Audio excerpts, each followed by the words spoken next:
Sebuah video memperlihatkan momen dari seorang abang ojol mencari rezeki sambil gendong anak.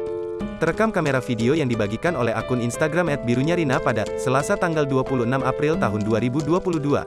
Dalam video tampak di sebuah jalan raya seorang pengendara merekam, seorang abang ojol sedang membawa penumpang. Namun ada yang membuat haru dari video tersebut, dikarenakan ojol tersebut mencari rezeki dengan membawa anak yang digendongnya.